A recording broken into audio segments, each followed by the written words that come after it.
So, welcome to Ship Happens, a podcast where I sit down with the smartest people in the industry to talk about the skills, techniques, and mindset that helps you ship amazing software.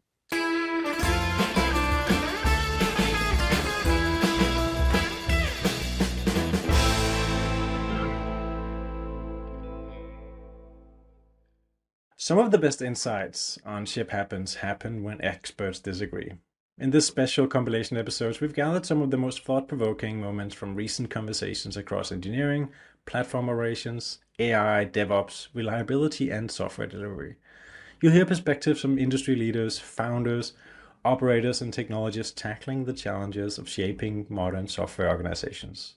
Some viewpoints align, others conflict, and together they paint a more complete picture of where the industry is headed and what engineering teams need to think about next. Whether you're building platforms, leading teams, or navigating the latest technology shifts, this collection of conversations is designed to surface ideas worth challenging, debating, and applying. Enjoy the episode. Nothing is going to beat the business logic knowledge that a developer has. No, it's like I see these like AI security tools promising that they're going to fix everything, and that's not how it works. I mean, they'll fix some things, they'll catch some things, right? I remember the first time, and caveat, we were using it incorrectly, but at a previous company years ago, we did a Coverity scan, and literally came back with 200,000 problems. How do you go about that? It's just impossible, right? So those are the kinds of problems that I think keep developers saying, you know what, let's not even bother. But tools that can sort of start to bring these problems in bite-sized chunks that are manageable for developers. I think developers in general are happy because then they don't get called in at 3 a.m. for some security problem that all of a sudden they need to fix in an emergency.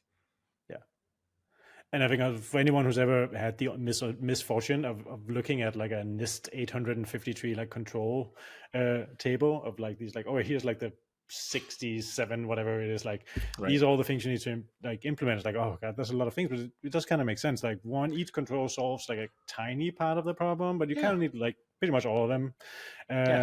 Like there's not one thing that's going to solve security.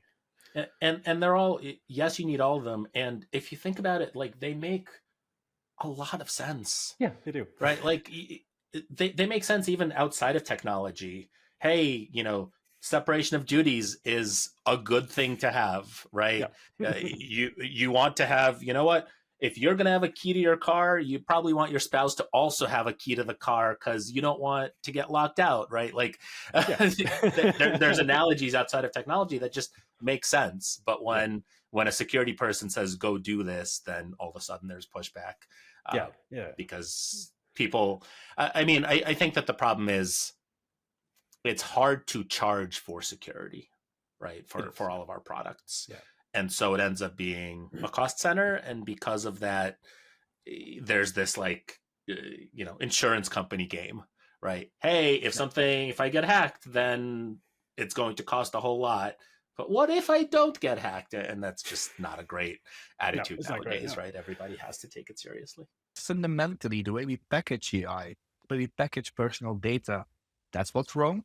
I mean, just say it very simply, like electricity is also not packaged as like uranium that we just hand out to everybody, right? No, we package it in formula state for mass distribution, and now we all benefit from it. AI, the way we see it packaged today, is completely irresponsible for everyone, because there's the fact that they don't have it under control, but also, make no mistake, they don't know how to make money with it.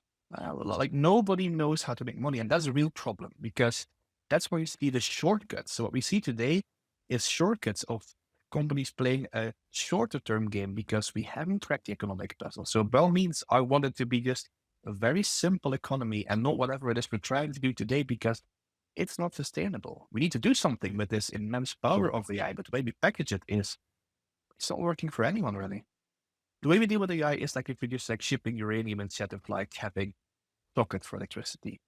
Otherwise, very deep, but you can make some money in the short term, sure, because look, it glows. And so we're currently rewarding like irresponsible behavior in these markets. But what is the alternative then? What's your idea of this? Ultimately, we're still stuck in advertising, really.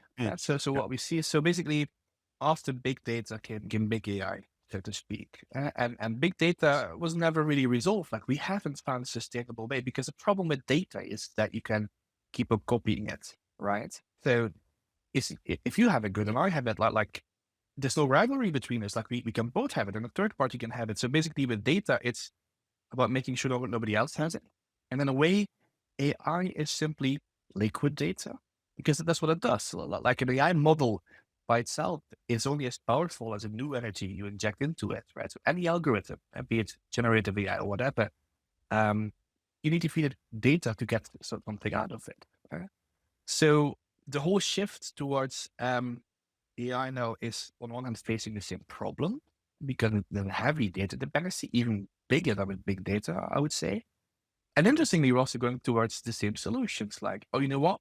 Advertising. We're just going to start advertising as if the answers of LLMs are not unreliable enough already. So that's the issue, like this high dependency on data. And it's not a fallacy that, more data will solve this, but it's only going to stop when companies, and every single company, realize that they'll never have enough data. There's no such thing as having enough data. So the core of the issue is that personal data is a dangerous stream, a toxic stream, because we send it into the world, and it's dangerous because it's true. AI is a very dangerous stream that we just send into the world, and it's dangerous because it's not true, or maybe true, who knows? And to get the results, what are we going to do? Dangerous personal data, send it into the world, all the way over to a model, and then it's that. The solution is algorithm to the data. And I know technology-wise, that's an old thing, but the reason is not technology, yet economy ready. Because raw data is like stem cells, basically. Like I cannot, when I give raw data to you, I cannot imagine all the things that might happen to it. Nobody can imagine what can happen to it. What are all the things that you could do with my date of birth, or the fact that I like curly fries, to use one of the classical examples. I don't, by the way. But I cannot imagine that. So I cannot, but we can derive from it. If you bring an algorithm to the data, and if you say things like, actually, Ruben is willing to pay a premium for this product, or Ruben is allowed to buy a bottle of whiskey because he's of a legal drinking age, and thing like, these are raw. And from raw data, we go to insights, which are valuable at the moment. So, and all of this is possible because I have much more data than you will ever have about me. And like, no matter how much you try to get from me, there's legal barriers. It's just expensive to acquire, to maintain, and so on. So you don't really want the raw data, just like you don't want raw uranium and oil. And no. You want the insights you need at the moment. So I envisage an architecture and economy in which what companies really want is the value from the data, but the value changes at every single point, because the real value is in data they'll never have, and they'll never have enough. What you're describing here is really, you're more describing people being consenting adults handing over their data as like in a certain like negotiation, rather than just being passively extracted from by various trackers that's trying to deduct a lot of things about their behavior and so on. Yes, and you know why? Because companies are absolutely terrible at extracting data. In Europe, with GDPR, it's medical data. They don't want to know, but I'm like, you spend millions trying to guess whether I'm a dog, but I'm pregnant on a diet, and I will bloody tell you how to make money. I will tell you that I'm going to pay more for products with less sugar. It's as simple as that. And the reason this example triggers them is because they know very well it's data they'll never have. So I'm trying to promise them the value from data they'll never have. But then the question is, how do we make it happen? Like I want to tell them, and I have incentives to know because it helps me. They have an incentive because those products are more expensive. So why are we bothering with all the data you're trying to guess, whereas the most valuable data you're not even willing to accept? What are we doing? Right? So we need a solution for that. So the government's allowed to use this. So there are a whole bunch of horrible gauntlets of checklists of like, penetration tests and all these things that we have to do. But yes, if you think about it, if you say WordPress to somebody, right? Because you talked about the early days of blogging. Hey, I'm going to run I'm going to run the White House's website on, or NASA on WordPress. You're like, well, you're getting hacked, and it's not going to be fun. I can't do what you need. And so VIP is here to prove like we can do what you need and you won't get hacked. Cool. Okay.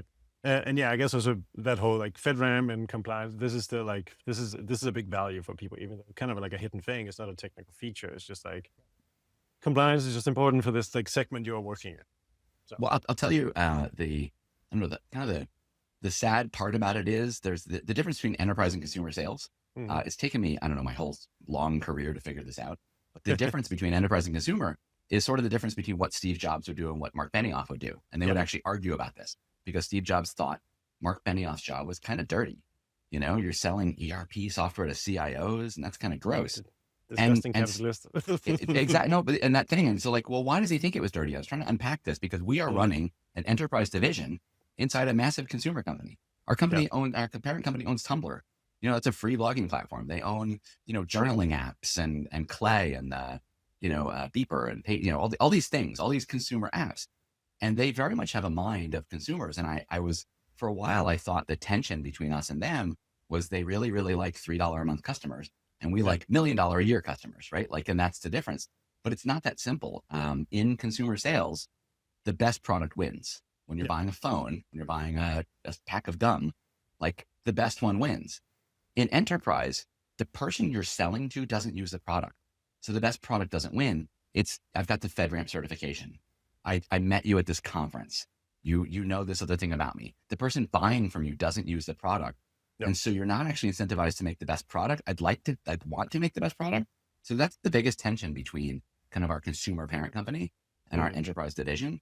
And just in the world, like you were saying, it's those incentives are strange. So how do you build a division? How do you build an enterprise WordPress company that is both selling to the buyer who doesn't use the product and checking all the boxes, compliance, all the things you need, but also still making something that's the best product? Yeah. You're kind of doing two jobs in one.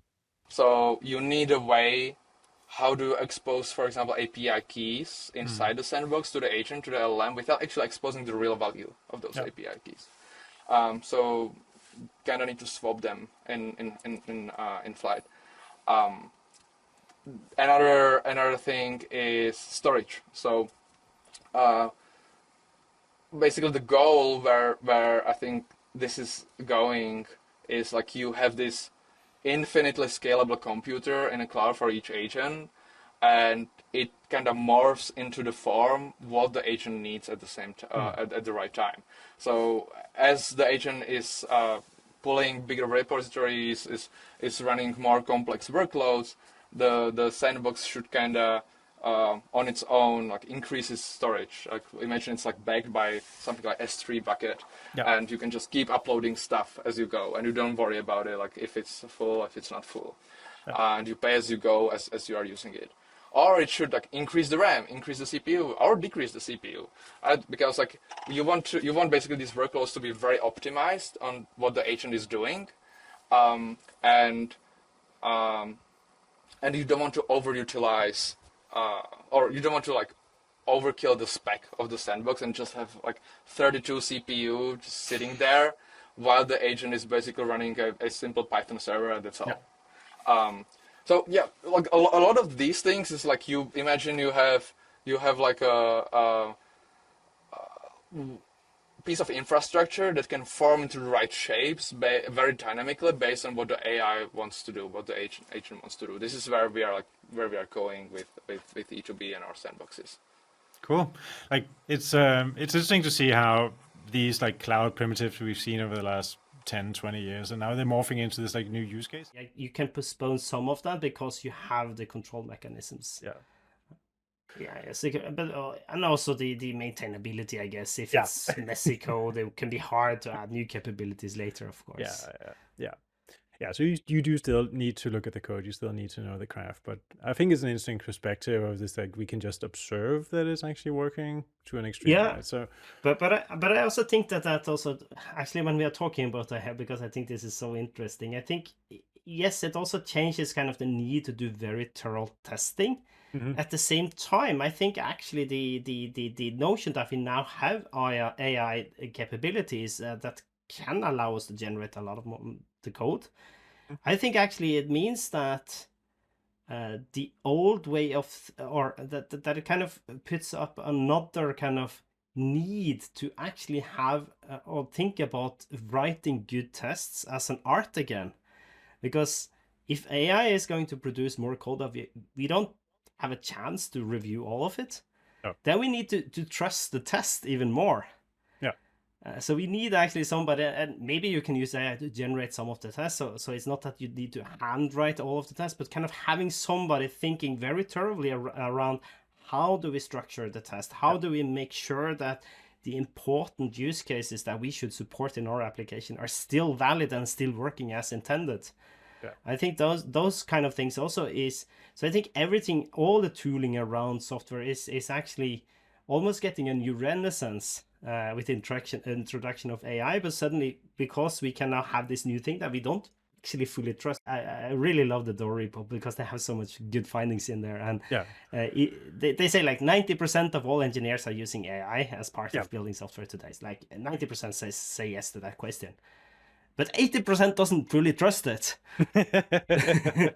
It's like you be a little suspicious about the thing. I think that's healthy. It's like, but that also means that we need to have the guardrails around that code, right? Yeah. But it's interesting. Right? I think as we talk about this and how you're kind of shifting this around, and I think anyone who went to any kind of like computer science education and so on have this like mental model inside of our head of like, we plan, we design, we gather requirements, we code, we test, we deploy, we maintain. Like that's the circle of life for software development. It seems like that's pretty much dead. As always, this show was brought to you by Docker, the open platform for building, shipping, and running applications. So thank you for tuning in. I'll see you next time. Thanks.